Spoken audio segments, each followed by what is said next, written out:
And again, my purpose here is just to show you when to use the marker word. In this case, I'm going to introduce the word sit, and my marker word yes is going to happen the second the puppy's butt hits the ground. Hi. Yes. So I'm not even using a cue yet. I'm not using the word sit. I'm just eliciting the behavior by using a lure. Putting that to get, I'm just put a treat down on the ground to get the puppy out of the sit. Yes. Good job. I will start introducing that word as soon as I feel like the puppy is in a really good place where they understand that that behavior is going to get them a reward.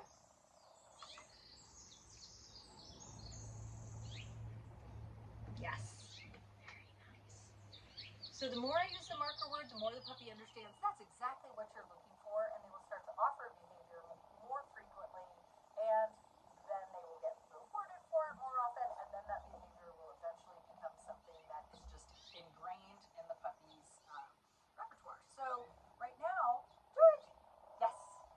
So what we've been working on this week, number one foundation skill is called name game. It's not about teaching your puppy their name, it's about teaching your puppy when they hear their name, they need to stop what they're doing and look at you and find out what's next. George! Yes. So one of the key elements to this is that you are not allowed to repeat your puppy's name when you're practicing. Once we've been working on the name game, what I try to do is distract the puppy just slightly or wait for a moment where they are not looking at me. I'm going to say their name. George! Yes. The second I get that head turn, I use my marker word yes, and then a food reward follows. George!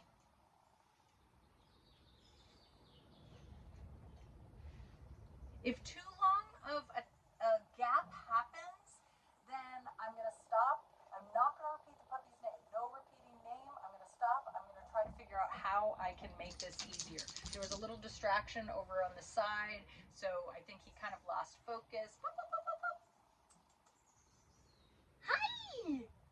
Yes, good boy! So I just try to give a little bit of incentive to get him back here. Didn't use his name in that instance because I wasn't sure he was going to respond. So now I'm just distracting a little bit. We do a lot of go find it. So go find it is where I just toss a piece of their kibble to distract them. George, yes. And then use their name and the marker word and then follow up with a much higher value treat. George, yes. Good job. George, yes. Hey, we don't want to keep food out in front of the dog, or if I'm standing, I don't want to keep it right here. A lot of times will just keep food in my pockets or slightly behind my back.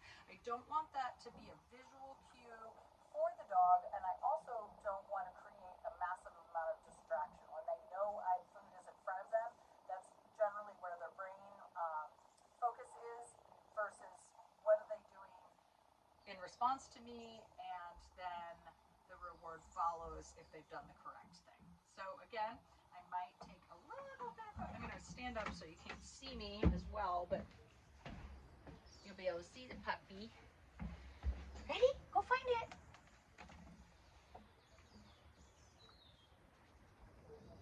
George. Yes. Good boy. So we do a lot of work on this elevated platform because eventually this becomes a place where we're teaching go to your bed. Go find it. Hey, go find it. George. George. Yes. Okay, in that case, I did repeat his name. There's a dog barking way in the distance. He was slightly distracted by that. George. Yes. In the beginning, I want to make this as easy as possible. You might want to just practice in a really quiet room where there's nothing else going on. Certainly not another dog around. So Ginger cannot be part of this process. George. Yes. All right. Second thing that we're working on is what we call hand targeting. It's another, or the touch game. It's another way to refocus your puppy and get them engaged with you when other things are going on. So in the beginning, I'm not using words. I'm just going to be offering my open palm, and all the dog then my reward happens right in front of the target hand. Yes. I really like that the dog is standing. I don't want to do this from a sitting position in the beginning. Yes. Because a lot of dogs, once they're sitting, don't want to move towards anything because they're just going to hang out there, hope they get rewarded. Yes. All right, so he's done it a bunch of times. Now I'm going to add my the actual word, which is touch. I'm going to stand up here again so I have a little bit more movement. Touch. Yes. A little bit closer so you can see what this looks like. Touch. Yes.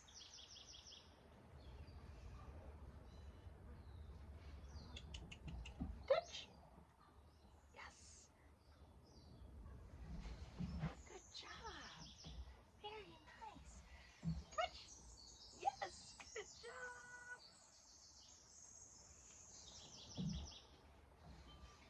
Touch. Yes. Now, if I were to offer my palm and say touch and the dog didn't come in, didn't move towards it, I don't want to move my hand to the dog. I don't want to keep repeating that cue. It is a one and done. So if I don't get the correct response right away, I'm going to put my hand, I'm going to take my hand back and then I'm going to try again. Sometimes being a little bit more obvious about what you're doing. So, touch. Yes, good job. Always offering right to the dog's nose level. Touch. Yes, good job. And then bringing that treat right in front of that target hand. So, touch. Yes. So that all the value kind of stays around that hand is really important. And the last thing that I want you guys to work on is just adding a little bit of what we call a collar grab. So you see where right there how when I reach out for the puppy really is nervous and wants to back away. I want my puppy to love being caught. So if I reach out and the dog's instinct, which it is an instinct, to move away from something that's chasing them or moving towards them, I need to really work on counter conditioning that. I need to make sure that the puppy understands that being caught, reached out, is a good thing. So in the beginning, if I'm getting a lot of that, like backing away, I'm just going to reach out, touch the collar, not even grab it. Just touch, treat, touch, treat. I want my puppy to want to move towards me when they see me moving towards them versus backing away. It's a real safety thing. Touch, and it helps you every time you want to grab the puppy and pick them up. Put their leash on, things like that. If I'm reaching out, move towards me. Touch. So I can kind of, I've got three things that I'm working on. Name game, which again is simply your puppy's name. George. Yes. Waiting for that eye contact or head turn in your direction. Marking that moment by saying yes. Then I've got my gotcha game, which is simply reach out, touch the puppy's collar, deliver the treat, touch the collar, deliver the treat. Touch the collar, deliver the treat. Come on, go find that. What is that? And then the last thing is that hand target. So we're doing the touch game, lots of distractions.